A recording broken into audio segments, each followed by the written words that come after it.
राजकुमारी की छुपी शक्ति। बहुत समय पहले की बात है। एक सुंदर और शांत राज्य था, नवरसपुर। इस राज्य की राजकुमारी थी राजकुमारी अद्विता। वह सौम्य, समझदार और हर किसी की प्यारी थी। लेकिन एक बात थी जो उसे खुद को अधूरा महसूस कराती। वह सोचती थी कि वह बाकी राजकुमारियों की तरह बहादुर या खास नहीं है। राजमहल के पीछे एक प्राचीन पुस्तकालय था जहां अद्विता अक्सर अकेले समय बिताती। एक दिन वह एक बहुत पुरानी धूल भरी किताब पढ़ रही थी जिसका नाम था रक्तधारा की वंशज। जैसे ही उसने पहली पंक्ति पढ़ी, अचानक किताब से एक तेज रोशनी निकली और अद्विता बेहोश हो गई।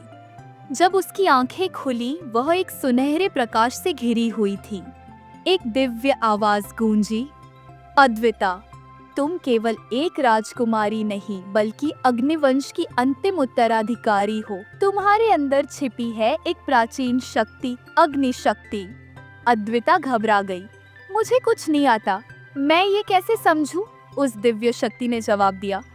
शक्ति तुम्हारे भीतर है, लेकिन उसे जागृत करने के लिए तुम्हें अपने भय से लड़ना होगा। अगले दिन नवरसपुर पर एक दानव कृमिराक्ष ने हमला कर दिया। राजा और सैनिक लड़ते रहे, पर वह बहुत बलवान था। तभी अद्विता सामने आई। लोग चकित रह गए। कोमल सी राजकुमारी मैदान में। दानव उसकी ओर बढ़ा, लेकिन अद्विता ने अपनी आंखें बंद की, गहरी सांस ली और किताब की बात याद की। तभी उसके हाथों से आग की लपटें निकली। उसने ध्यान से अग्निशक्ति को केंद्रित किया और दानव पर वार किया। एक तेज गूंज के साथ कृमिराक्ष धरती पर गिर पड़ा। पूरा राज्य तालियों से गूंज उठा। राजा ने बेटी को गले लगाते हुए कहा, तू तो मेरी शान है अद्विता।